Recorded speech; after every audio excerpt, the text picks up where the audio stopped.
Mikel, good to see you. Hello. How are you feeling now you've had a bit more time to reflect on Wednesday night? I'm more settled. I think it was one of the saddest, but one of the most proudest moments that I had as an Arsenal manager, for many obvious reasons. And in terms of your assessment after the match, you suggested that Arsenal were the better side over the two legs and that Arsenal have been the best side in the Champions League this season. Do you stand by that assessment? 100%. I'm watching it back. I'm watching all the stats. Obviously, we have the best stats and the best goal difference in the semi-final. So it's very clear. But it's not about the winning probability or what you merit. Is actually making it happen and making it count. Because when you look at the important stats that normally give you the best platform to win football matches, it's crystal clear who was better. So what needs to happen next season to ensure that you can make it happen? Well, I think if we raise the probability even more, I mean, instead of 5 expected goals against 3, is 7 against 0, then it will be much closer. But with 5-3, normally you are in that final, and you should be 3. And it doesn't guarantee you anything, only that you've done so much good work, because if you face PSG, one of the best teams, and they blow you away and you don't even know what happened, you shake hands and say, guys, we're not ready still. It's our second season in the Champions League. When you look them in the eye, you play the way they did, you suffocate them the way we did again there. And still not enough, because things didn't go your way, or they added quality or overperformed certain areas that are critical to win a football match. You have to accept that. That's a sport, and in particular football. And in terms of the chances you created over the course of the two legs, the chances that you were unable to convert, does that highlight what needs to happen this summer?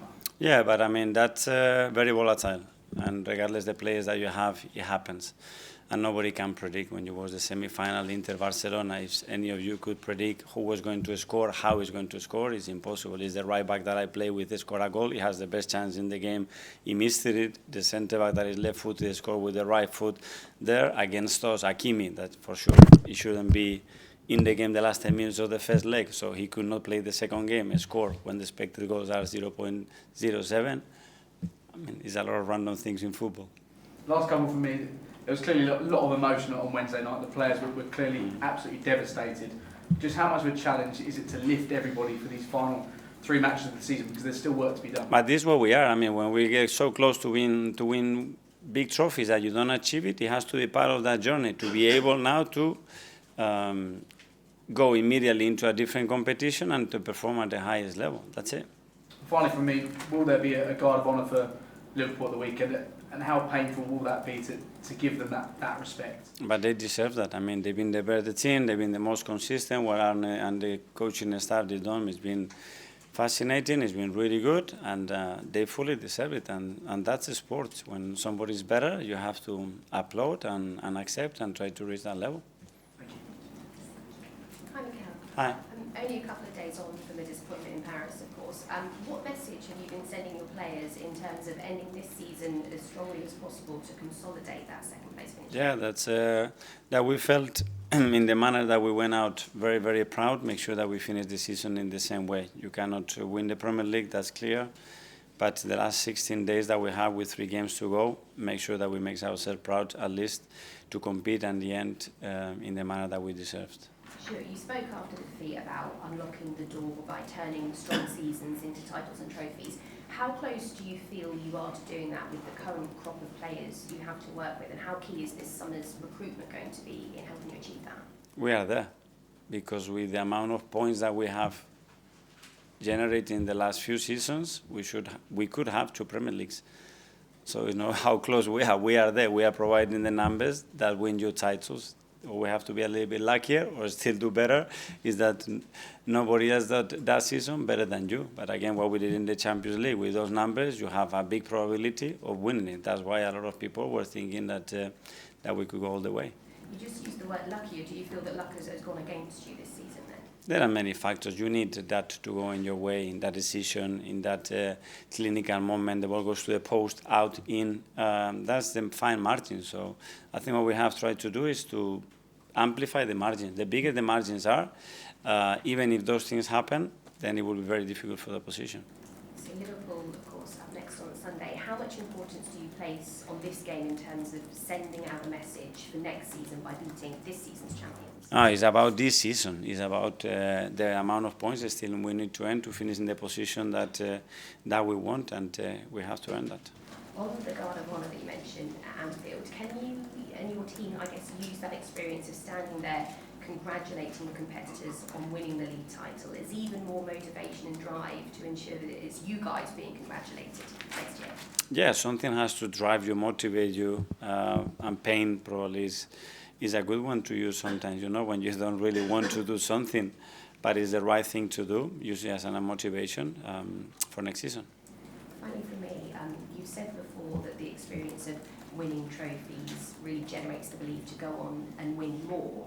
I just wonder, could the fact that you and your players have given so much over these last couple of years but fallen just short of the ultimate prize, could it perhaps impact the belief that they have that they can go on to become champions, or is it all just part and parcel of the process? No, but it's a part of a sport, and if you win it once, then the challenge will be to win it again, and it will be more difficult, and this is the cycle of sports.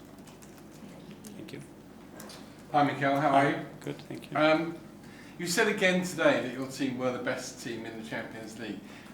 You don't think they were just one of the best as you reached the semi-finals but didn't actually win the competition? What I said till that point, and looking back as well, I think we are one of the best. You want to take it literally like this, and up to you.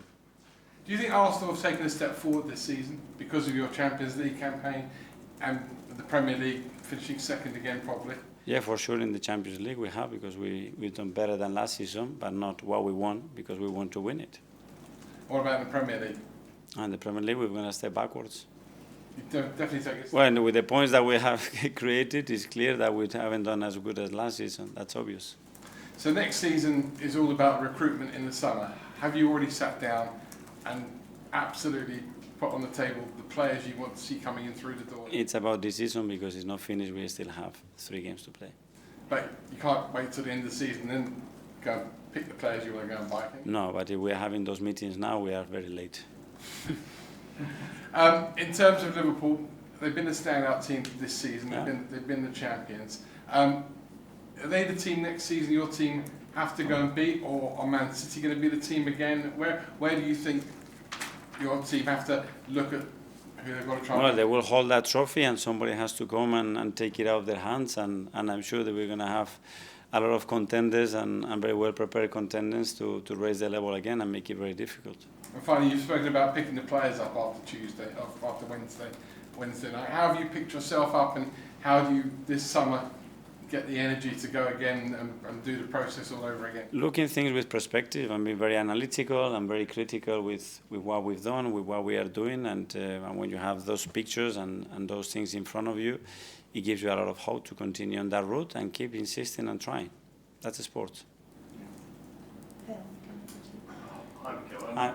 At the end of the game, you said that quite a few of the players were in tears. I was just wondering if you could give us an insight to sort of how they are now. I know it's only a couple of days on, but are they Well, much said so. Obviously, it was a very emotional moment, very sad moment.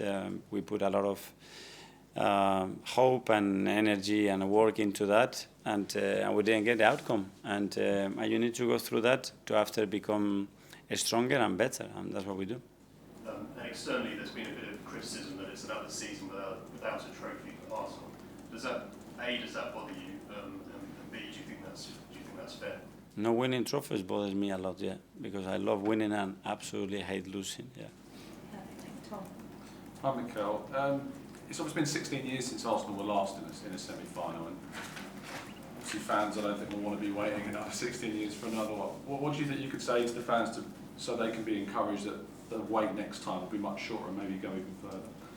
Thank them for their support, for their belief, for the energy and the way they have supported and be in and around the team. It's been a great journey, a journey that we wanted to take further to end up winning it, and we weren't able to do it. So everybody will have to live the standards, improve, and we know that the margin will be very small and very short again, and feel that we can do it. That's it. And over these last 5 years, I don't think there's any doubt in the progress that this club has made to be in these positions at that stage of tournaments. When you see a club like Manchester United, for example, whose average league position compared to Arsenal's last 5 seasons is much lower, but they've been in 5 finals in these 5 years, picked up 2 trophies, and potentially could get a third one this season. How do you view that in judging success between teams? I don't judge that, and I'm not those. There are two words, success and failure, that they are not part of my vocabulary. Thank you. Mikel, Salah's probably going to finish top goal scorer. He's 5 clear with 3 games left. It would be the 3rd consecutive year that the top goal scorer has played in the team that won the league. Do you think you need someone, whether that's internally or externally, to get you 25 goals plus a season to win the title? Yeah, I would look more broader. I think if you score over 90 goals, you have a high probability of winning the Premier League. It doesn't guarantee you, but you have a high probability if your defensive record is very good as well, and very dependable as well, against who and in which moment this striker, this winger in this case, has scored the goals, and how many points is he contributing with his goals as well. Because I'm sure you know, sort of externally, there's fans want to see a new striker or a new forward, or you to add another attacking player this summer. But from the way you talk, it doesn't sound like you feel that is necessarily the answer, that you have to go into the market no matter what. So I have to make it more clear. So in January it was clear or no? Well, you tell me. No, well, I told you because you were in the room, I think, many times, and it's a very clear statement, and the statement continues the same. So. Well, I thought the statement in January you wanted to Yeah. and you didn't. I want the best team, the best player. If we have 3 goal scorers over 25, bring them in. We're going to be a much better team, guys. Simon. Yeah. Okay, just on those goal scorers, are they the hardest players to find and buy in the current transfer market? Probably there are, because there's not that many that put those numbers. I mean, it's something that's in the stat. There's not that many in the Premier League, and to do that. But I will try to improve, but certainly improve the ones that we have right now, and love the ones that we have right now, especially after losing. It's too easy to just go and look elsewhere, and don't use the moment to judge players, especially because we can. I was asked a lot of questions about certain players in this room, always in certain moments. But when other players have outperformed other players that we were discussing, I have 0 questions in the last 11 months. So it's all relative to the context, to the moment, and what you want to, the narrative that you want to generate. And I understand that. And just on the summer, are you excited by what you've got planned as a club? For what you want? Very much, yeah. Already with the players that we have and having everybody fit and available, we are a super strong team. Look what we've done in the Champions League semi-final. We haven't done in 20 years, this football club, with the actual players that we have right now. So, yeah, very, very positive about it. Oh. Hi, Mikel. You mentioned earlier that the words success and failure aren't in your vocabulary. So I was just wondering, how do you judge, or what words do you use to kind of judge progress with yourself? To judge? To judge progress, what words do you use? Assess what we do, and what we are doing is something that we merit, or is happening by luck, or is happening, and understand the reasons why we do it. And what happens today doesn't mean that the same process, the thing that is good, is going to be good tomorrow either. So don't get carried away with that, and don't get too critical or too low when something doesn't go your way, because we could easily be in that final, and then what? Doing exactly the same thing. With those stats, you could be in the Champions League final. And then what? So now, because you know you have to think differently, assess, it's too simplistic. We cannot work that way. Because this sport is too volatile to think that way. Too easy. Is that something that's more just yourself or collective thing in terms of the way you... That's the people that work in sport that understand that. And that you see that with the results, that you can beat a team and go 4-0, and the next week you lose 0-2 against a team that is being almost relegated. And then what? Doing exactly the same thing. So this is sport, and in particular football. And can I just ask about one of the players you do have in Ethan, because I've noticed in the last couple of weeks in the Premier League he's not featured as much. So I was just wondering, is there a reason for that? There are moments, and players are used more and less, and he's played a lot. He's played probably more than anybody expected, for sure. And in the last few games, because of the games and the context, we decided not to play in that much. It can change very quickly. One more online, but we can jump across. Hi, Mikel Hi. Arteta from Canal Passport Czech Republic. I just spoke with Declan and he told me it's all about consistency. I just want to ask you as a manager, how are you trying to learn players to be consistent in every aspect of the game? Well, with habits, training every day, talking about what kind of behaviors we need to achieve what we want to do, and then raising the demands, like always. The higher the demands at the standard are, the more consistent you're going to be, because it's normal for you, but the standards are so high that for the others it's not normal, so then normally you're going to be better than them.